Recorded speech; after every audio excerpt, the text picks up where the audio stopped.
Almost every piece of personal finance advice you will ever read tells you to build an emergency fund, 3 to 6 months of expenses, keep it in cash, do not touch it. But almost none of that advice accounts for the fact that you live in the UK, where you have the NHS, where statutory redundancy pay exists, where universal credit provides at least some income floor if the worst happens. The American advice that dominates personal finance content online was written for a country with no public health care, minimal employment protections, and virtually no safety net. Your emergency fund calculation should look different. By the end of this video, you will know exactly how much you actually need, where to keep it, and the fastest realistic way to build it on a UK salary in 2026. An emergency fund is a ring-fenced pot of cash set aside exclusively for genuine unexpected financial emergencies. Not holidays, not Christmas, not a sale you do not want to miss. Genuine emergencies, unexpected job loss, a boiler that breaks down in January, a car repair that cannot wait, a medical expense not covered by the NHS, a family crisis that requires you to take unpaid leave. The purpose of an emergency fund is not to earn returns. It is to provide financial stability when something unexpected happens so that you do not have to go into debt, sell investments at the wrong time, or face serious financial hardship to deal with it. Without an emergency fund, any unexpected cost forces a choice between bad options. Put it on a credit card and pay interest, dip into your investments, potentially selling at a loss, borrow from family, or simply not deal with the problem, which often makes it more expensive over time. An emergency fund removes those bad choices. It is the financial equivalent of a spare tyre. You hope you never need it. But when you do, it is the only thing that matters. It is worth being very clear about what an emergency fund is not. It is not your savings for a house deposit.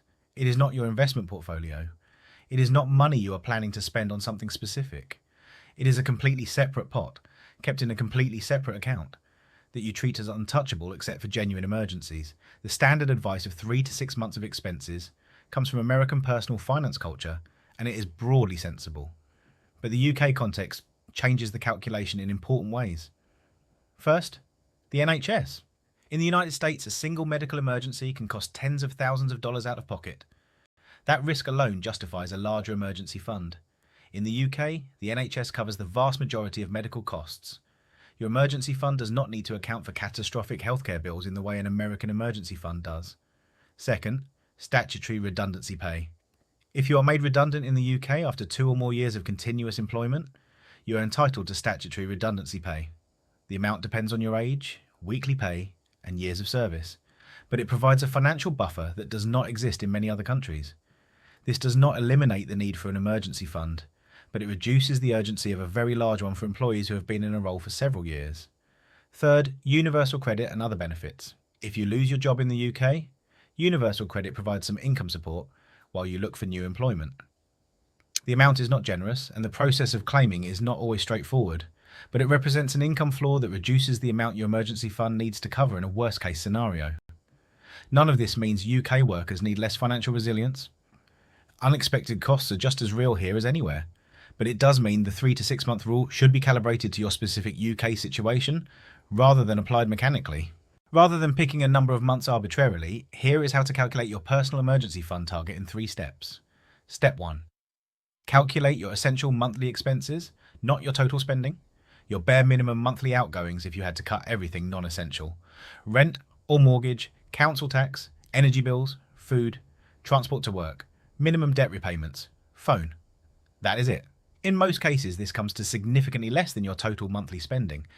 For someone on a £28,000 salary in a shared house, essential monthly expenses might be £825, as we established in the salary series. Step 2. Decide how many months to aim for. We will cover this decision in the next section. But once you have chosen your number, multiply your essential monthly expenses by it. 3 months on £825 is £2,475.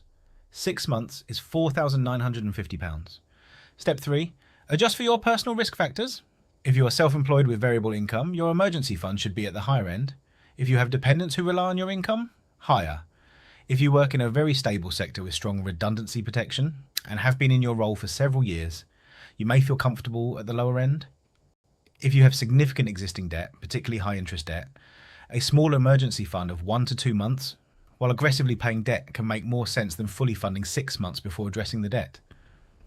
This is the most commonly debated emergency fund question, and the answer is, genuinely, it depends. 3 months of essential expenses is appropriate if you're employed in a stable sector with a relatively secure role. You have been in your job long enough to qualify for statutory redundancy pay. You have no dependents relying solely on your income. You have access to credit if needed as a genuine last resort. And you are in the early stages of building financial security with pressing competing priorities like high interest debt or a pension you are not yet contributing to. 6 months of essential expenses is more appropriate if you are self-employed or have a variable income. You are in a less stable employment sector. You have dependents relying on your income. You have a mortgage rather than renting, meaning a missed payment has more serious consequences. Or you have a higher risk tolerance for financial uncertainty and want a larger buffer for peace of mind. For most employed UK workers and stable roles, 3 months is a reasonable and achievable target that provides genuine financial security without tying up large amounts of money in low return cash savings indefinitely. Once 3 months is in place, many people then build towards 6 months gradually, while also investing the surplus rather than making the full 6 months the priority before investing anything. An emergency fund must be kept in cash, not in investments, not in a pension, not in premium bonds that take several days to process a withdrawal. Cash. In an account you can access within 1 to 2 business days at most. The best options in the UK in 2026 are as follows. Easy access savings accounts. These pay interest and allow withdrawals at any time without penalty. In 2026, the best easy access savings rates are around 4% to 4.5% annually. Always check current best buy tables on comparison sites like Money Saving Expert, as rates change frequently. Cash ISAs with easy access. If you have unused ISA allowance, keeping your emergency fund in an easy access cash ISA allows the interest to grow tax-free. On a small emergency fund, the tax saving is modest, but it is still preferable to a taxable account where possible. What to avoid? Do not keep your emergency fund in your current account, where it is invisible and easy to spend. Do not use a fixed rate savings account or bond where your money is locked up for a defined term. Do not invest your emergency fund in the stock market. The whole point of an emergency fund is certainty and accessibility. Neither of those are guaranteed by investments.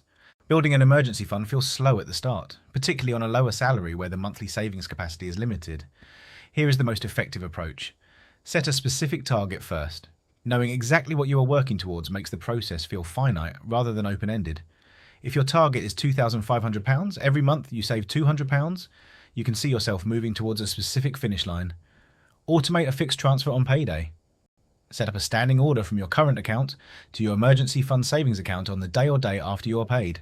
Even £50 or £100 per month adds up. The key is that it happens automatically before you have a chance to spend it. Direct windfalls to the fund until it is complete. Tax refunds, birthday money, bonuses, or any unexpected income should go straight to the emergency fund until it is fully funded. Once funded, future windfalls can go elsewhere. Consider a temporary reduction in other savings goals. If you have no emergency fund at all, it can make sense to temporarily pause ISA contributions or reduce pension contributions beyond the employer match until a basic 1 to 2 month buffer is in place. The emergency fund is the foundation. Everything else builds on top of it. Once funded, leave it alone. Review the amount annually to make sure it still reflects your current essential expenses, particularly if your rent or other fixed costs have changed, but otherwise treat it as untouchable. To bring it all together, an emergency fund is ring-fenced cash set aside exclusively for genuine unexpected financial emergencies. The UK system, with the NHS, statutory redundancy pay and universal credit, means your target can be calibrated to your specific situation rather than mechanically applying American advice. Calculate your essential monthly expenses, choose 3 or 6 months based on your personal risk factors, and keep the money in an easy access savings account or cash ISA. Build it by automating a fixed monthly transfer on payday and directing any windfalls to it until it is complete. Then leave it alone. The emergency fund is the most boring part of personal finance. It is also the most important foundation everything else is built on. If this video helped you work out your emergency fund target, subscribing takes 2 seconds and means you won't miss a video. We post twice a week on making your money work harder in the UK. And next up, we are starting the investing series with Index Funds Explained, the complete UK beginner's guide.